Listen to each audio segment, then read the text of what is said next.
My coffee was still hot when my daughter-in-law Heather tossed a document onto my kitchen table and announced she was taking over my guest room for her new home office. My son sat right next to her, completely silent. That's when I quietly laid down the letter from Boston. My father had left me $60 million. Heather just laughed. And in that exact moment, I knew everything in my house was about to change. The coffee was still hot when my daughter-in-law Heather tossed the document onto the wooden table. She didn't even look at me as she poured herself some juice. "Evelyn, we need to talk about the guest room.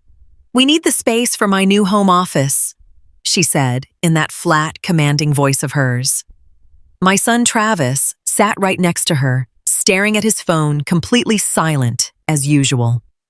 I took a slow sip of my coffee, feeling the crisp edge of the letter tucked safely in my apron pocket, and quietly laid it down in front of her. It was a letter from a private bank in Boston, official, clinical, but stamped with a number that was about to change everything. "I inherited $60 million from my father, Heather," I said softly. Heather froze, mid-motion, looked down at the paper, and let out a short, harsh laugh. $60 million from your dad, the guy who supposedly lost everything decades ago. Dream on, Evelyn. This is just some cheap internet scam. Travis briefly looked up, muttered something about spam folders, and went right back to typing, completely missing the gravity of the moment. I didn't argue. I just stood up, took my coffee mug, and placed it in the dishwasher.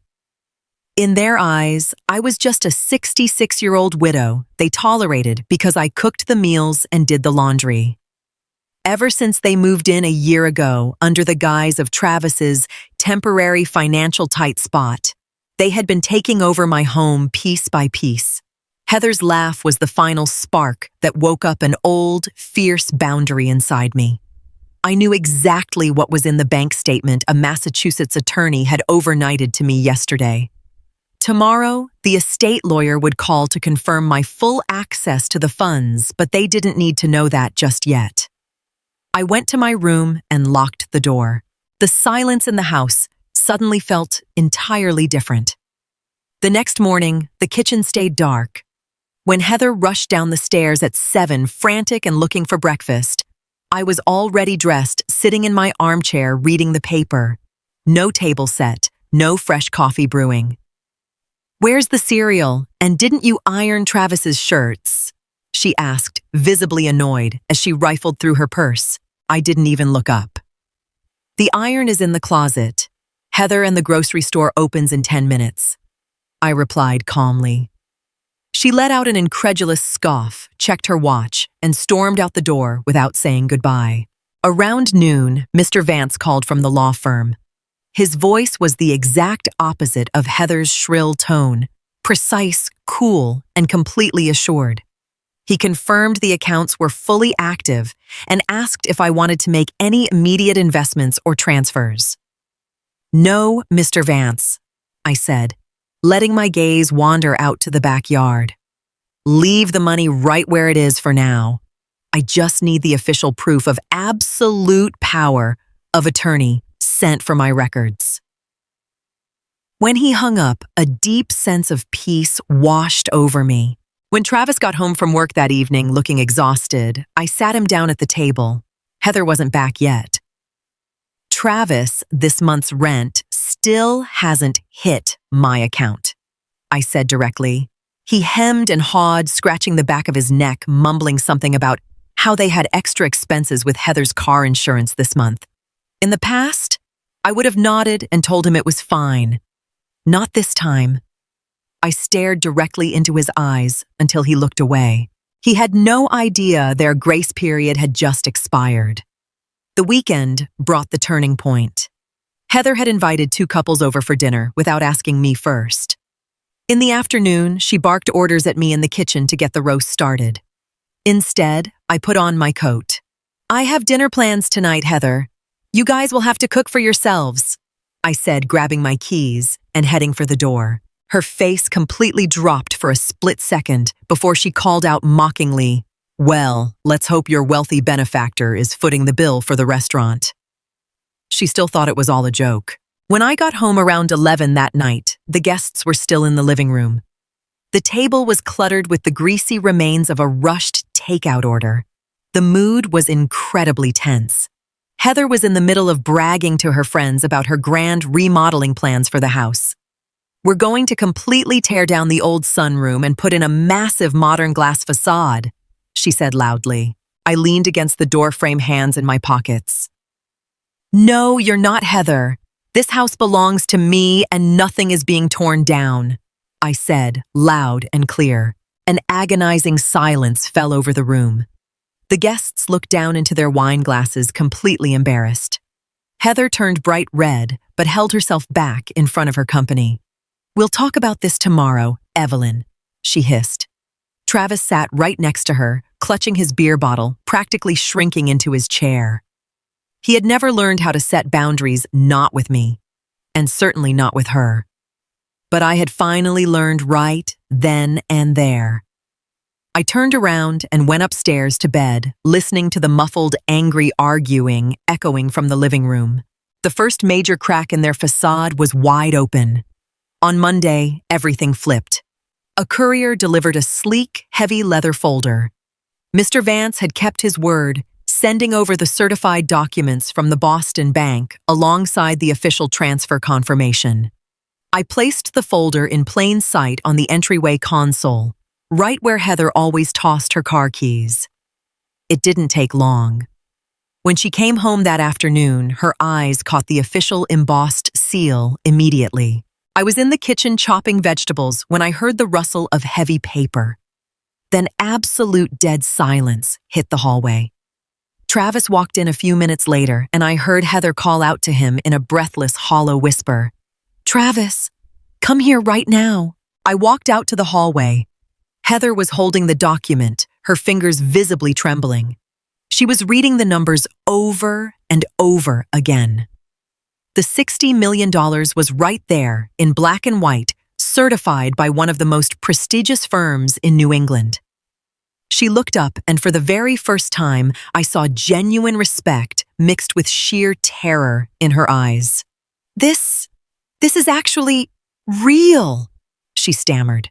Travis stared at the paper, then at me as if he were looking at a stranger. "Mom, why didn't you tell us? This changes everything. We can pay off our debts. We can remodel the whole house. We can—" He took a step toward me, his hands open in a pleading gesture. I set the kitchen knife down and crossed my arms.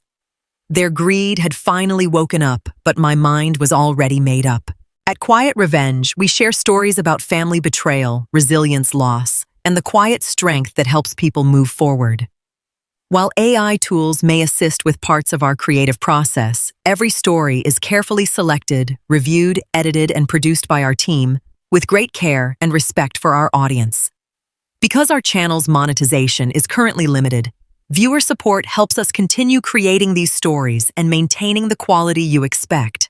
If our videos have ever kept you company, offered comfort, or given you something meaningful to reflect on, please consider supporting Quiet Revenge with the cost of a small cup of coffee. Patreon, https://www.patreon.com/Quiet Revenge Family. Ko-fi, https://ko-fi.com/The Story Family. PayPal, https://www.paypal.com/PayPalMe/Kunhwangmin. Thank you for being part of this community. It changes absolutely nothing for you. Yi. I said, my voice carrying a chill that surprised even me. Heather immediately tried to smooth over months of condescension. She stepped closer, forcing a fake, sugary smile onto her face. "Evelyn, oh, come on, we didn't mean anything by it. We've just been so stressed out with work lately. Obviously, we're going to celebrate this. Let me cook us a nice dinner."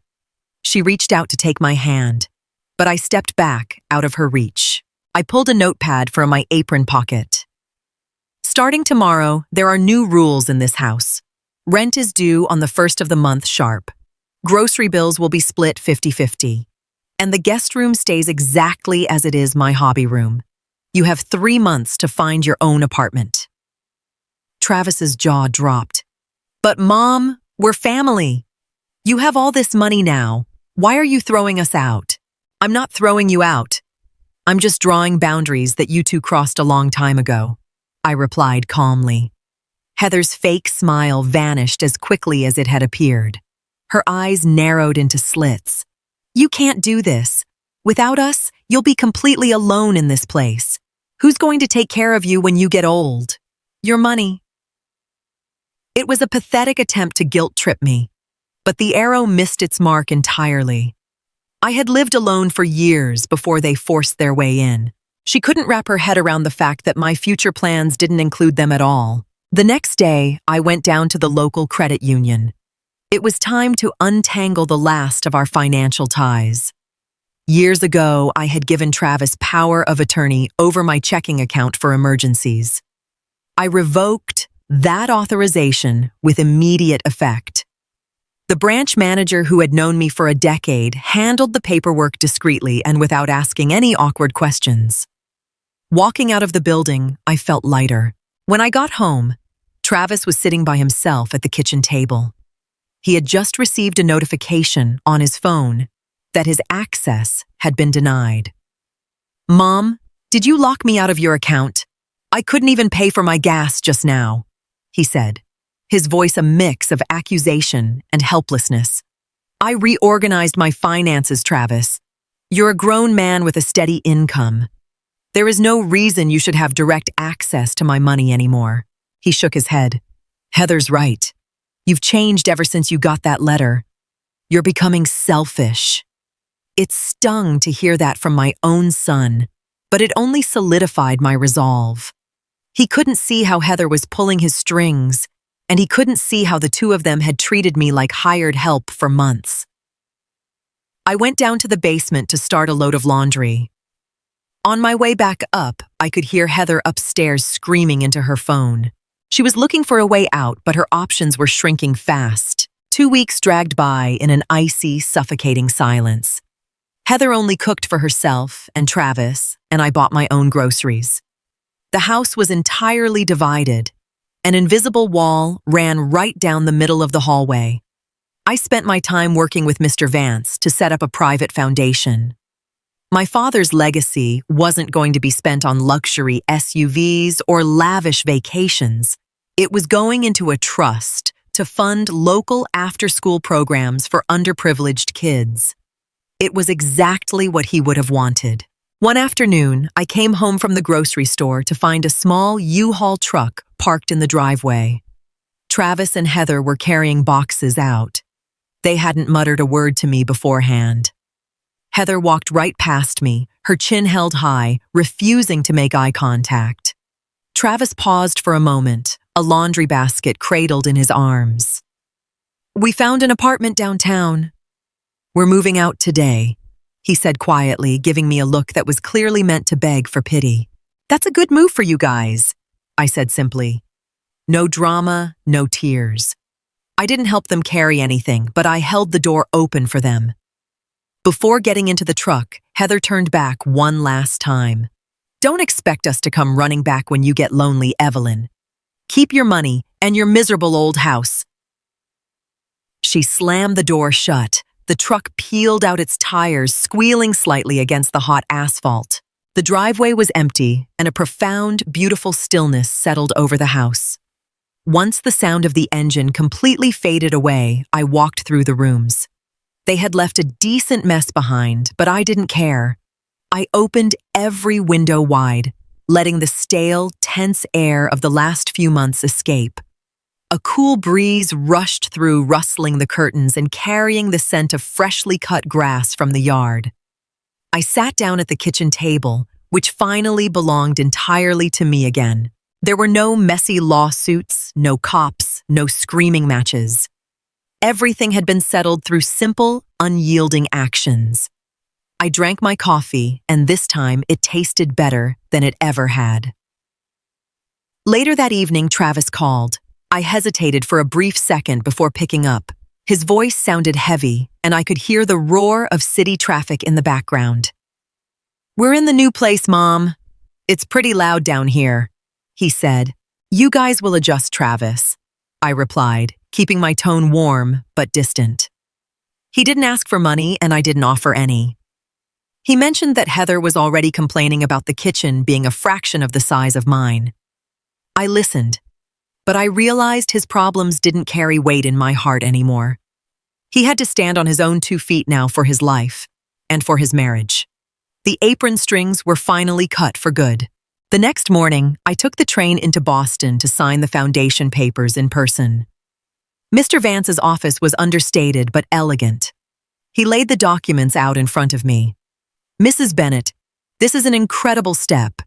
Most people would have kept every dime for themselves," he said with genuine admiration. He appreciated my no-nonsense attitude. "I have everything I need, Mr. Vance. This money is for the future, not for luxury," I told him. With a single stroke of my pen, $50 million flowed directly into the August Bennett Foundation. The remaining $10 million stayed safely in my personal account, more than enough to maintain my home and live completely worry-free for the rest of my days. Walking out of the high-rise, I didn't feel a rush of triumph. Just pure, deep satisfaction. Justice didn't need a loud monologue. It just needed a solid foundation. On the train ride back, I watched the New England landscape roll past the window. I thought about my father, who had lost everything because he refused to bow down to anyone. Decades later, his legacy had bought the one thing he valued above all else: absolute independence. When I stepped onto the platform at my home station, I took a deep breath of the crisp evening air. I was ready for whatever came next. When I got home, a letter was waiting that caught me completely off guard. The note was sitting in my mailbox, written in Travis's messy, rushed handwriting. He was asking to meet up, just the 2 of us, at a diner down the road. No Heather. He wrote that he wanted to apologize and just talk. I set the note on the kitchen table, brewed a cup of tea, and thought about it. I would meet him, but it wouldn't be today, and it wouldn't be on his terms. A reconciliation was possible, but it would take time, and it would come with ironclad conditions. Heather would never step foot in my house again, and the bank of Mom was permanently closed. If Travis wanted a relationship with his mother, he had to accept me as a strong, independent woman, not a cheap safety net or a free landlord for his future plans. I walked out into the garden and looked at the roses, which were blooming incredibly vibrant this year. The house was quiet, but it wasn't a lonely silence anymore. It was the peaceful, beautiful quiet of a life entirely under my own control. I had reclaimed my space, protected my legacy, and kept my dignity fully intact. I smiled to myself, picked up the pruning shears, and began trimming away the dead weight. I had made my choice, and it was exactly the right one. I hope this captures the exact emotional weight and natural flow you were looking for. What are you planning to do with this story next? Are we looking to polish this draft further? Or are you working on a larger collection of stories? At Quiet Revenge, we share stories about family betrayal, resilience, loss, and the quiet strength that helps people move forward. While AI tools may assist with parts of our creative process, every story is carefully selected, reviewed, edited, and produced by our team with great care and respect for our audience. Because our channel's monetization is currently limited, viewer support helps us continue creating these stories and maintaining the quality you expect. If our videos have ever kept you company, offered comfort, or given you something meaningful to reflect on, please consider supporting Quiet Revenge with the cost of a small cup of coffee. Patreon, https://www.patreon.com/quietRevengeFamily. Ko-fi, https://ko-fi.com/the story family. PayPal, https:// www.paypal.com/paypalme/Kan Huangmin. Thank you for being part of this community.